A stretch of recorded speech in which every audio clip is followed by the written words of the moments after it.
Good morning, everyone. I hope you're all doing well. Start of summer here. I'm glad you're able to join us today for our monthly compliance webinar. We always record these, so this is being recorded so you can listen to it later, or if you want to share it with anybody as well. So welcome. And just as a reminder too, in August, we'll have compliance and cocktails. I sound even better after a drink. So please keep that on your schedules. And if you have any ideas for future seminars or webinars, please let me know, because oftentimes you all give us the best ideas as to what you're concerned about and would like to see happen or have talked about. Okay. So we usually start these off. I'm Ann Lavelle. I'm the compliance specialist here. I practiced law for a little over 2 decades and retired from that. And now I do this, which I really enjoy, because my favorite part of being a partner in a law firm was always training and helping people prevent problems rather than trying to solve them after the fact. So hopefully this compliance series helps you all to do that. We're going to talk about something that's really been in the news lately. That is E-Verify. If you've heard about this, it's been around for a long time, but because of Florida recently, it's really made the news. Usually when we do these seminars, I have a little section that talks about the recent changes in the law, and then we get into a topic like the FMLA or the ADA or FLSA, whatever alphabet soup it might be for the day. Today, we're really going to spend the whole webinar talking about something that's really in the news and is sort of cutting edge. Florida has sort of sparked a debate because it has passed a law for the state of Florida. And some of you who are in Pennsylvania or wherever right now are saying, Florida's doing its own thing, who cares? We should all pay attention to this because it is a trend within the states, not just Florida. They have issued a law that essentially says almost all employers have to use E-Verify. What does that mean for Florida? What does that mean for the rest of the nation? We're sort of going to talk about that, what it looks like, what the current requirements are, because we don't want to lose sight of the fact that every company, every employer in the US has an I-9 requirement. That doesn't change with E-Verify. Nothing about E-Verify, nothing about the Florida law changes the I-9 requirement for either Florida companies or any other employer in the US. So all of you have been subject to I-9 since the dawn of time, basically, and it's a requirement, and it has penalties. A lot of people look at E-Verify and say, oh, it's got penalties. Don't lose sight of the fact that I-9s have penalties as well. We're going to talk about E-Verify. This is sort of an overview of where we're headed today. It's not federally required. It is created and sponsored by the federal government, but it's not federally required. What we look at is piecemeal legislation by the states. And even Pennsylvania has a law about E-Verify. If you didn't know that, we are going to talk about that today. We're going to talk about how it works. We're going to talk about there's actually benefits of using it that you may not be aware of. And then we'll sort of talk about the Florida situation and whether or not that is a sign of things to come. This topic is often politically charged, right? Some people think it's the best idea since sliced bread. And other people are like, this is terrible, it's awful, whatever, whatever. I attempt to stay apolitical in all things. So we're just going to talk in general terms about what it is, try to present it in a factual light and not in a political light today. All right, so Florida sparked an HR controversy. It's not often in the news that you get to see an HR controversy. Usually HR is just out there doing its own little thing, and you don't often have that. Okay, somebody already asked a question, and that's great because I forgot in my old age and maybe summer brain, I don't know, to say, please ask questions as we go along. Put them in the chat or the Q&As. You can do whatever you like. And I will try to get to all the questions that I possibly can during this. So this individual asked a great question here. I'll get back to Florida in a second. Are I-9s required for 1099 independent contractors on our payroll? This is a loaded question. There's a lot to unpack here. It's a great question because of that. So let's break this down. If you have a true independent contractor, and that's the key here, true independent contractor that's going to meet the federal or state tests for being an independent contractor. No, you don't do a 1099. A 1099 is for employees. However, and this is a political hot potato as well, there is a lot of debate in this country and in a lot of states, especially out west, as to what constitutes an independent contractor. Some people, some legislators take the position that almost nobody constitutes an independent contractor. They should all be employees so that they get the benefit of employee benefits and they get the protection of workers' comp and all that good stuff. On the other side of the political aisle, people take the position that, yeah, we can have independent contractors. You look at all the shopping services, the ride services, people want to be independent contractors. They don't want to be an employee who has to work certain hours. They want to be able to have flexibility, et cetera, et cetera. This definition of who is a true independent contractor is like a pendulum. When we have a more liberal party in place, the number of independent contractors shrinks. When we have a more conservative party in place, the number of independent people who can be considered independent contractors grows. So not just for I-9 purposes is this an issue, but for everything else. And when you say they're on our payroll, I know you're probably using that term loosely, but if you have a situation where these folks are misclassified independent contractors and they're really employees, I-9s are like the least of your concerns. You have concerns regarding employee benefits. You have concerns regarding wage payment, all sorts of, there's like a parade of evils that comes along with this. So this is a wonderful, wonderful question that shows the interrelatedness of not just I-9s, but the whole concept of who's an independent contractor is really critical for your business. I don't want to spend too much time talking about this, but an independent contractor should look like the plumber who comes to my house. They are not under contract with me. They can work for whoever they want. They don't have a non-compete. They don't just work for me. They bring their own tools. They have their own knowledge. I have no idea what they're doing in my house with my plumbing. All I know is I tell them, go fix this. They fix it. They charge me some astronomical rate. And I wonder why I went to law school and not plumbing school. And then they leave and they go elsewhere.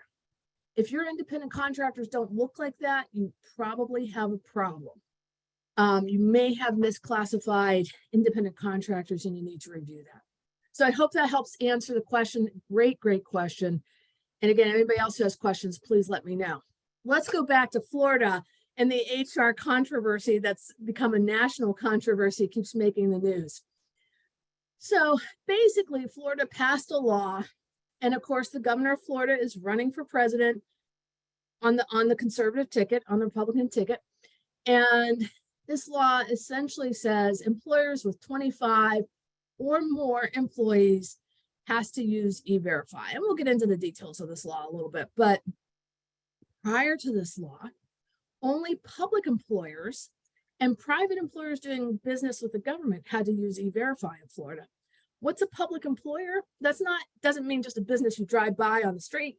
In HR terminology, a public employer is a government employer. So local governments had to use this, school employers, folks like that are what we consider public government employers, and private employers who had government contracts were required to use this in Florida. This law has broadened the scope immensely for employers, and employers are very concerned. The state has theoretically a high number of individuals who may not be legally able to work in the US. And so there's a lot of debate nationally as to whether Florida has just destroyed their economy, or whether this is the best thing that has ever happened to Florida. The impact here is on potential employees, obviously, who need jobs. and really on the mid-sized employers, because if you're really large, you're not taking a chance with hiring folks who might not be legal to work in the US. And if you're really small, under 25, this law doesn't even cover you. You can still just do your I-9s. And again, everybody who's over 25 employees in Florida, you still do the I-9s. You don't just do E-Verify. So that's an important point here. And of course, we've got a governor who's running for president. And the question is, does this, particularly if he wins, does this translate to policy for the entire US? And that's one of the reasons it's making the headlines. So let's move forward here a little bit, assuming my computer will advance. There we go. Let's put Florida aside for a second. Let's let Disney World and whatever be okay down there for a second. Florida's making the news, but what hasn't made the news, but is equally true, is that we have a handful of states other than Florida who already require this. They tend to be in the South. They tend to be more conservative states. Tennessee, Alabama, Mississippi, Georgia, North and South Carolina, Utah, and Arizona all have some level of laws requiring private employers. That's everybody on this call or this webinar, basically, as well as public employers, government employers, to use E-Verify. And we're not going to get into all their different laws and what the employment threshold is, but it's out there. This isn't new just because Florida is making the news with it.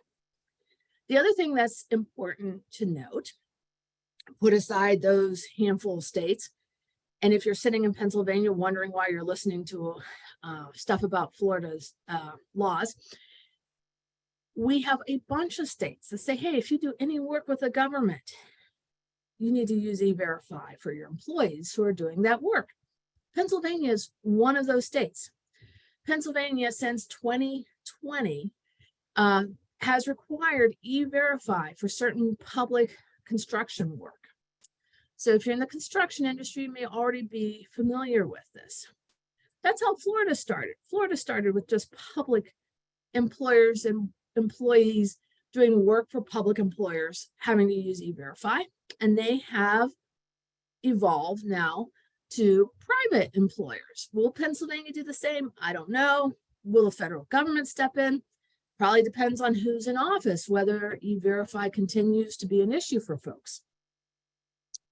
In every state, if you are a federal contractor or subcontractor, and hopefully you know whether you are or not, because there's a lot of rules that surround and fence in federal contractors and subcontractors. Almost all of those contracts have E-Verify clauses in them for most of your employees. Sometimes you don't have to E-Verify your office staff, but your on-the-ground workers should be E-Verified. So if you are a federal or state or federal or contractor or subcontractor, this shouldn't be new either. I also want to point out, although we're not going to do a deep dive into this, that some local municipalities require E-Verify.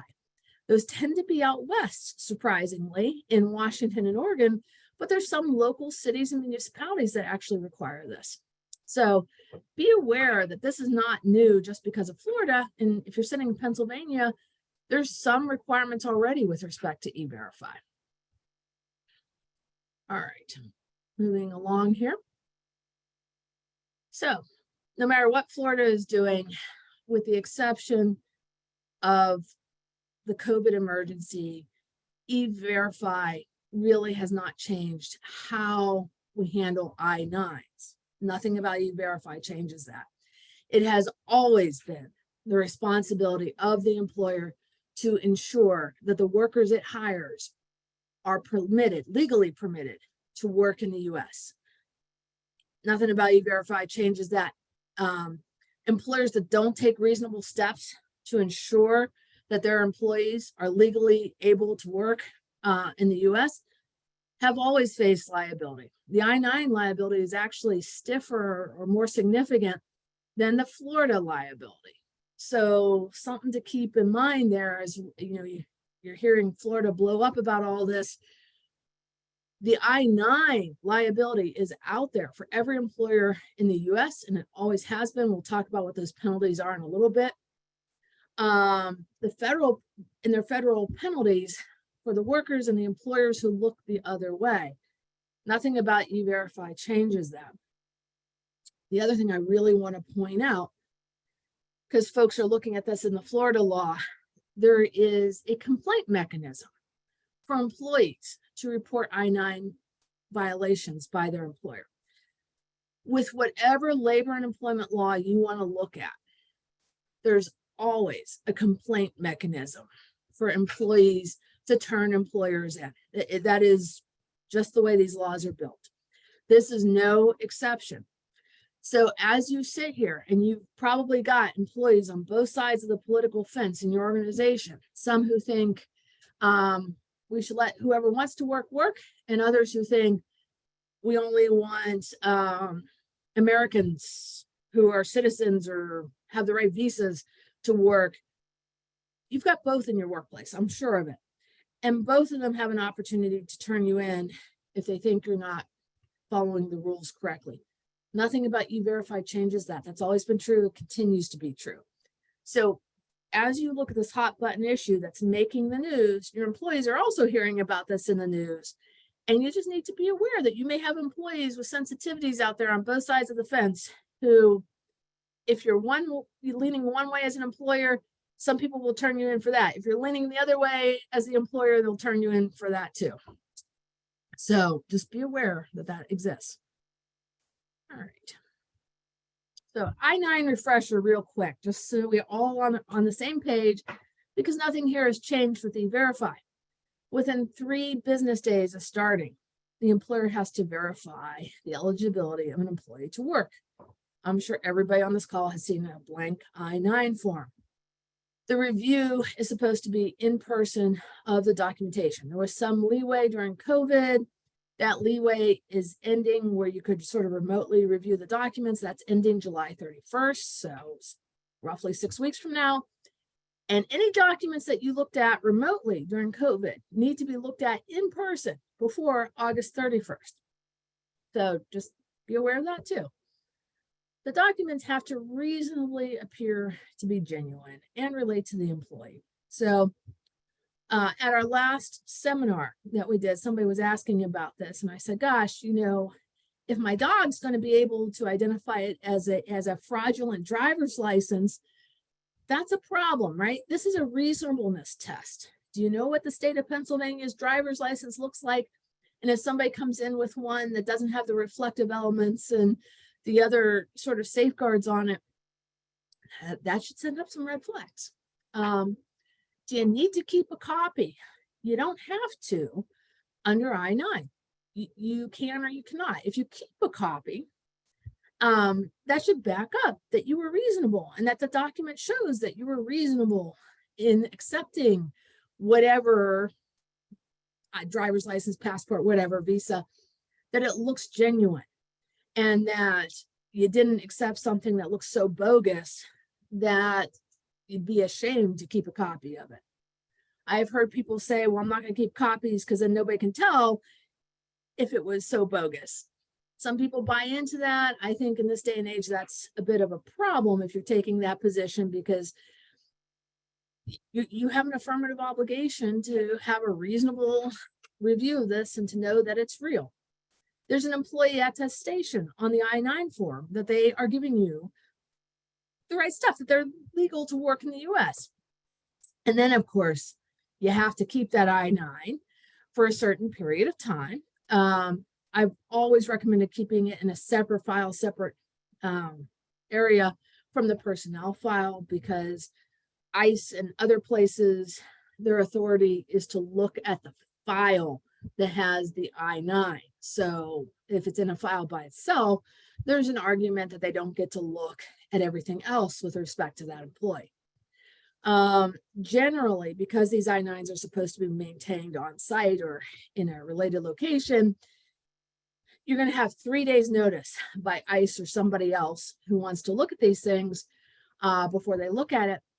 3 days is a really short period if you're not in compliance to try to get your act together. but it does give you some time. And some states have additional rules. So for instance, there's some states, particularly out west, that say, hey, if ICE or whoever tells you they're auditing your I-9s, you actually have to post a poster for your employees to tell them we're about to undergo an ICE audit to see if everybody here is legally allowed to work. What does that do? Well, if you got folks in your workplace who aren't legally allowed to work and you're telling them, hey, ICE is coming in, what do you think they're going to do? They're going to probably not show up for work. But that's a requirement in some states if you get audited. And of course, the retention period for these, you can see that. One thing to be really careful of, because employers often find themselves trapped in a situation where they're darned if they do, they're darned if they don't. So you don't have to be a citizen to work in this country. I'm sure everybody knows that. You can have a visa or whatever.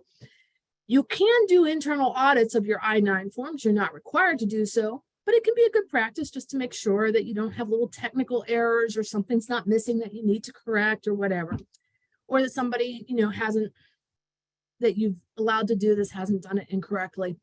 Be careful with those audits. Employers sometimes face discrimination claims because folks say, well, hey, you singled me out in the audit. It wasn't really random, whatever it might be. You didn't look at everybody. You discriminated because I'm of such and such descent. Be careful that you don't end up with a discrimination issue if you're auditing folks. Okay, we have another question. Doesn't the I-9 stay in our system with CTR payroll platform? Yes, and that's a fine place to keep it. You just have to be able to produce it. So you can keep it however you choose. You just need to be able to produce it. All right, thanks again for that question. All right, I-9 penalties. This has nothing to do with E-Verify. They range from $270 roughly to $2,700 per I-9 form. That's just for what I'll call technical deficiencies. You messed something up. You should have known better, but you messed it up. Okay, so before I dive into this, somebody else asked, you say retain for 3 years. How long should you keep for employees that are no longer here? So let's go back to if I can get my computer to work, the prior slide. You retain for 3 years after you hire someone or 1 year after termination, whichever is longer. So great question here. If I only work 1 week, right? I start and I decide your company's not for me. I've had it. I'm out of here. You're going to keep it for 3 years after hire because that's longer than 1 year after termination. But let's say I've worked for you for 20 years and I'm retiring. I'm going to Florida, the sunny South. And in that case, you're only going to keep it for an additional year because that's longer than 3 years after hire. So you have to look at how long the employee's been with you to know how long you're keeping that document. It's 3 years after hire or 1 year after termination, whichever is longer. Okay, so thanks for highlighting that issue as well. I appreciate it. That. All right, moving back to our penalties here. So you sort of have a situation where depending on whether or not you've had this problem before with ICE or somebody else, and how culpable you are in these situations, you can see that the fines dramatically increase the more culpable and the more previous problems you've had here. These fines far exceed anything that Florida is doing with E-Verify. There's also not really a chance to correct this under I-9. If you've messed this up, you don't get a window of opportunity to correct. Florida actually gives you an opportunity to correct. Now, again, that doesn't fix your I-9 problems. You can have the Florida E-Verify problem or whatever state you're in and still have an I-9 problem. There's criminal penalties. All right, let's hope that never happens. That's saying basically, not only were you not reasonable, you were really trying to circumvent all the rules. And it goes well beyond just negligent. Like I didn't realize this wasn't a Pennsylvania driver's license because it did have the little reflective things, but goodness, it was a really good forgery. This is, I was like out there recruiting illegal people to work. Illegal people, that's not the right term, but you know what I'm saying. There's additional state penalties if you do this. And if you're acting in a discriminatory way or retaliating against employees for reporting you there are additional penalties. So lots and lots and lots of penalties here. We have another question. Let me see if I can answer that. Okay. Does the I-9, this is a nice question. Does I-9 have to be updated? We have employees that have been here 30 years. Is their original I-9 still okay? So it should be okay, unless there was a document that you relied on, because as you know, there's like the A, B, and C types of documents that you can accept. If you accepted a document with a expiration date on when the employee could work, so some visas contain expiration dates as to when they're legally allowed to work, sort of idea, that you might have to revisit. But generally, no, you're not updating the I-9s, even if the person has been there for forever. Now, the one thing you might want to consider is, in all likelihood, the same HR person hasn't been doing this for all 30 years. If they have, that's great, because there's been consistency and whatever. But this might be a situation where you actually want to sort of randomly audit and say, gosh, did we do it as good 30 years ago as we do it today? Because maybe 30 years ago, our company was just starting out and we didn't have all the bells and whistles and safeguards that we have today to ensure that I-9s are completed correctly. 30 years ago, maybe it was just the owner who was filling this out and had no HR background and whatever. And now the company has grown to 500 people or whatever. And we want to go back and look and just make sure and correct any technical errors so that if we get audited, it shows that we were trying. That might be a reason to go back and look at some of those, but generally, no, you're not redoing I-9s. Okay, thanks for that question. Okay, so what is E-Verify? E-Verify dates back to 1996.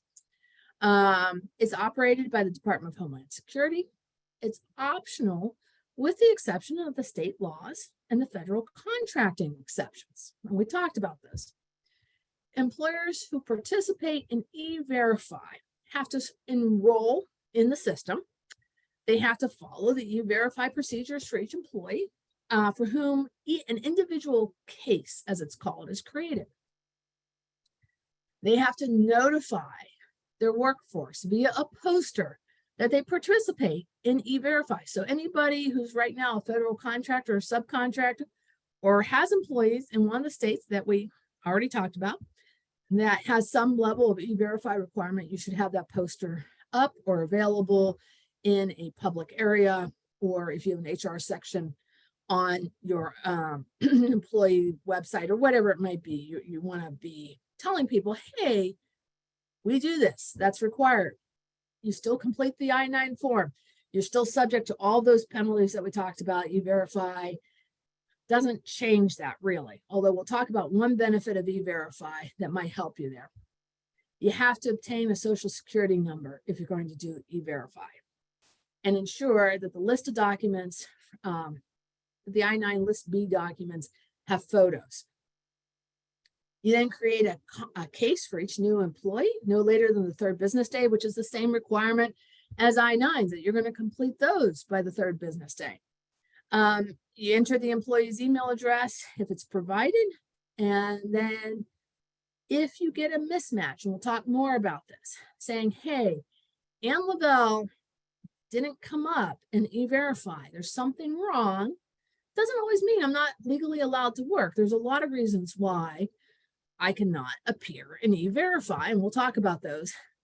We've got a tentative non-confirmation or a mismatch. You have to tell me about it, and I get an opportunity to correct that. One of the really critical things here is that you have to ensure that all personally identifiable information is safeguarded. And we'll talk in a second about what that looks like. But I have to put a little plug in here for CTR in the meantime. E-Verify is integrated with CTR's paperless onboarding if you have that service. So rather than filling things out 2 and 3 different times and creating a new case, this sort of just streamlines it, and you enter it once and you're done, sort of thing. It's like a bridge between iSolved and E-Verify. So hopefully it reduces some paperwork, which all HR folks need to reduce paperwork, in my opinion. You got a lot on your shoulders. And then we have a case created in the E-Verify system, and it operates just like you would if you had done this manually. You can use the data in iSolve to complete this. If you have questions, you can certainly contact Jason. We also have some folks who are on this webinar from CTR who know the system much better than I do. I just break computers. I don't actually have very good technical skills to help with this, but if you have questions about how this works with CTR's paperless onboarding and the integration available, we do have some folks on this webinar who can answer this question. Or if you have questions afterwards, please feel free to reach out to Jason. But let's talk about the privacy. So you have an affirmative obligation if you're using E-Verify. This is true of the I-9s too. It's just that E-Verify takes it to another level because of the technical issues involved. E-Verify says you're only going to allow certain authorized users. That makes sense, right? Not the entire employee base is going to have access to E-Verify. We're going to secure access to it, just as you should be securing access to any of your technology. And this, I just want to highlight for a second. I cannot tell you the number of situations. So when I practiced law, we only represented employers, oftentimes large employers. The number of times that some employee would leave who was upset and lock the employer out of their systems or out of a portion of their systems or whatever it might be, because the employer didn't have the right fencing and safeguarding to know what the passwords were, or to have the option to take control if the employee left, or to lock them out or whatever. This should already be part of your sort of genetic makeup of how you handle your technology, but you got to secure access and protect it and make sure you can't get locked out if somebody leaves, etc. If you have a mismatch, a tentative non-confirmation, or the fallout from that, right? Whatever that is, if the employee says, well, I can explain that, blah, blah, blah, and we'll talk about how we sort of handle that in a second. That should all be done in private, as should any HR issue. So that's really not a surprise, but it's not appropriate to go to the shop floor and shout, hey, Ann, you're not legally allowed to work here, I think. Not appropriate, right? And then, of course, there's state requirements. So you don't lose sight of those. Some states, particularly out west, have additional privacy requirements that you need to be aware of if you're handling social security numbers and electronic data for your employees. All right, looks like we have another question here. Let me see if I can grab that real quick. Okay, so somebody asked, and this is a good question. If the company becomes a government contractor down the road, do all employees hired prior to the contractor status change? Does everyone have to be submitted through E-Verify? So I don't have a good answer for that question. It's going to depend on what that contract looks like. Right now, most of these contracts talk in terms of anyone who's working on that project. So not your entire workforce, but the folks who are working on that. You know, if you're building a bridge, whoever's working on that bridge, not your office staff, not the folks who are doing administrative functions, but whatever crew you assign there. So I think that's going to be a little bit of a case-by-case basis as to how you look at who might need E-Verified to be able to work on that project, and whether or not that contract is going to require you to reach back to current employees or just new hires that are going to be working on it. The most likely answer is everybody who's working on that bridge, on that project, needs to be E-Verified. But again, it's going to be a contractual issue. All right.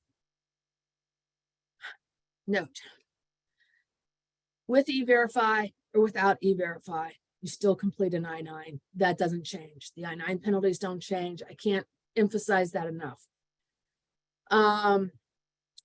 E-Verify does have an option for rehires. So somebody leaves, maybe they go to college, they come back, whatever. Rehires can be optional under E-Verify. You might do it, you might not do it, depending on what the state law says, depending on what the federal contract says, depending on how things are going.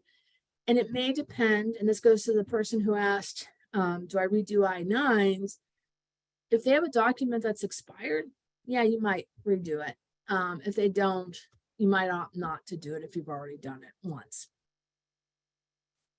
Okay. Whoops.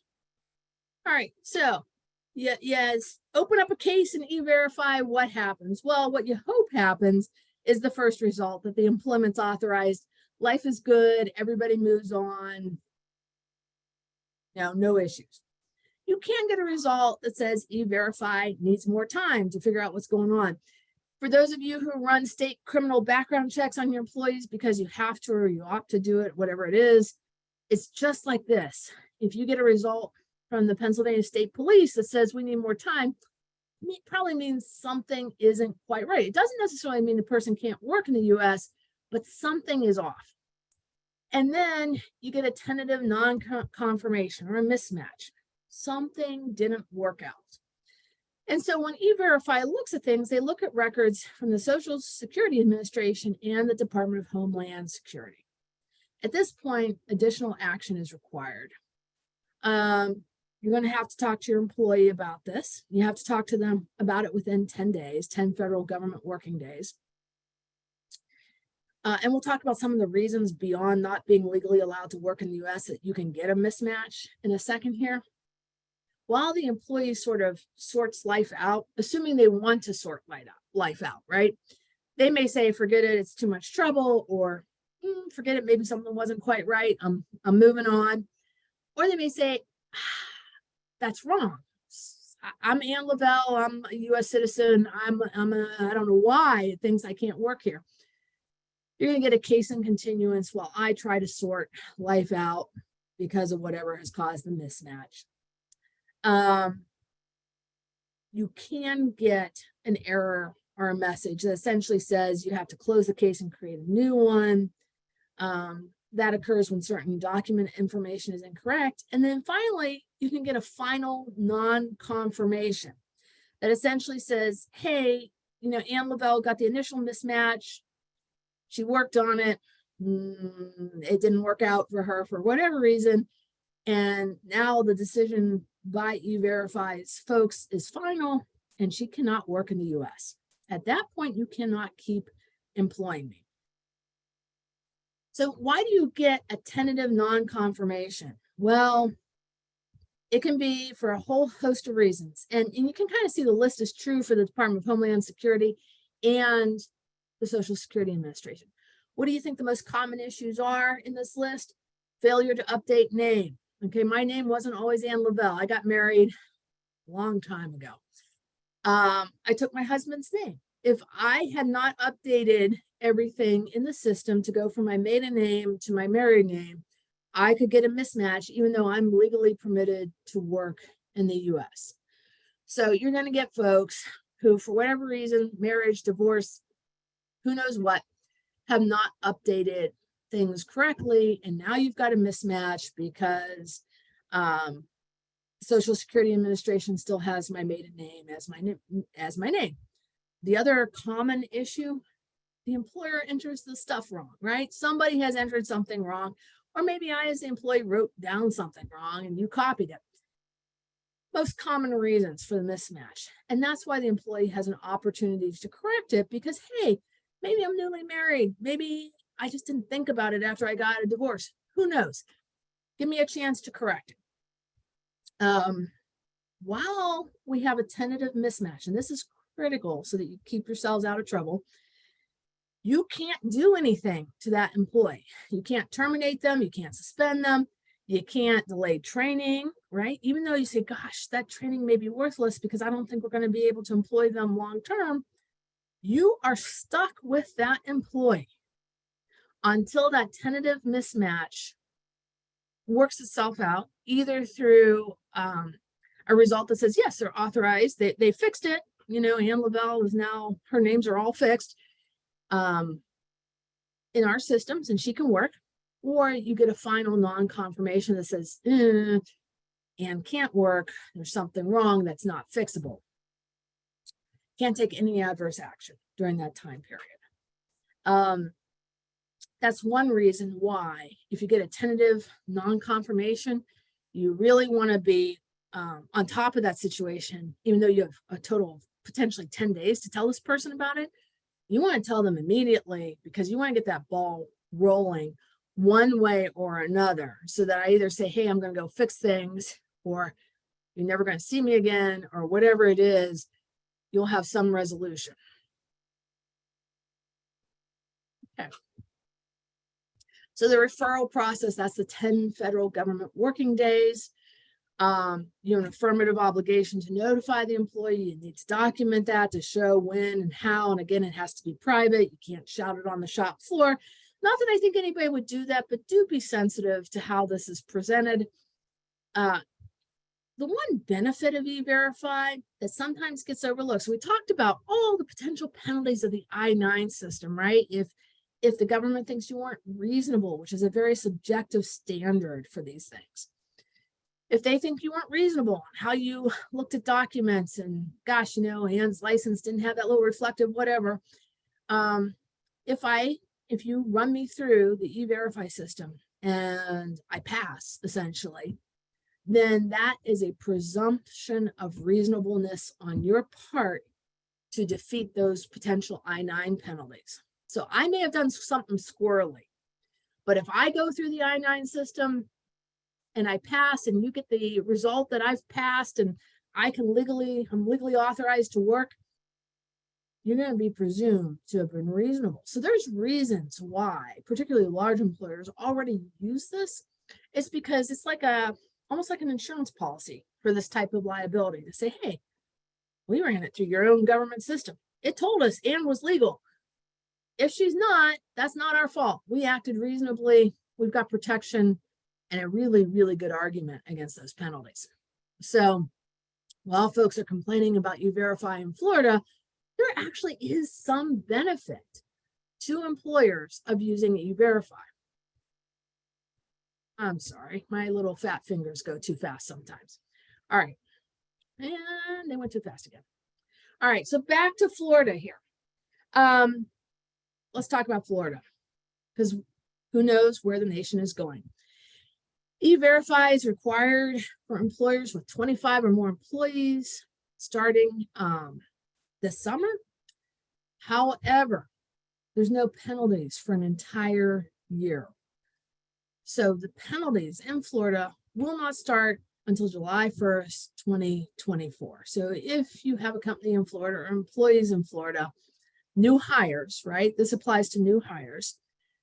We're not going back and analyzing every employee that's on our workforce right now, unless as a company we think we should, or we're concerned about the reasonableness, maybe a prior HR person, whatever it is. We have time here to sort of get our act together because the penalties don't come in place. If we opt not to get our act together and we opt not to do that, then starting July 1st, 2024, there are penalties. Essentially, it's $1,000 per day that we don't have this fixed. But we have 30 days. We have a whole month to fix this if we screw it up. That's not true of I-9s, right? So no matter what is happening in Florida, and whether we comply or don't comply, or whether that blows up Florida's economy or not, we're still looking at I-9 penalties, right? And states and federal governments are really good at sharing information. So if you have an E-Verify audit or an I-9 audit, they're probably going to tell their sister organization in the federal government or the state, hey, we're doing this. We think there's also I-9 problems. That doesn't save you from the I-9 problems, but in Florida, the E-Verify, you've got 30 days to fix it. Presumably you can fix it in that period. If you continue to have problems that you can't seem to use E-Verify, or you've got folks who are not legally permitted to work in the US working for you, then just like I-9s, you can have your license, your business licenses revoked. You can have a situation where you can't get federal or government contracts, whatever it might be. Keep in mind, there are in Florida for E-Verify going to be random compliance audits. So they'll just pick a certain number, random, whatever. They will come in and audit. There's also complaint procedures, just like there is for the I-9s. Now in Florida, This has made a lot of news. You're going to have employees on both sides of the fence who think you're doing it right or wrong. And some of them may be more forward and want to turn you in for whatever they perceive you to have done right or wrong. So just be aware that that exists as well under the E-Verify law. And if ultimately the governor becomes president, we might think about whether or not this type of tactic, which seems to be on his agenda, is going to trickle down to the rest of the US. The other thing to note is that in 2021, and this is true of some other states, the federal government doesn't require you to keep copies of your list A, B, or C items, but Florida passed a law saying, hey, keep copies. Essentially, they're trying to avoid a situation where you look at something that's so bogus, you know, my dog would recognize that it's not real. They are looking at this to say, hey, you should be able to keep a copy because it ought to look good. So just be aware of that. That was true even before E-Verify kicked in. Hey, I think that takes us to the end of our seminar. I really appreciate the great questions we've had. If anybody else has additional questions, please let me know. I'll hang on here for a second, but if not, go enjoy this beautiful weather, and we will see you in July. And if you have ideas for other seminars, please let me know. Okay, doesn't seem like we have other questions coming in, so take care, everyone.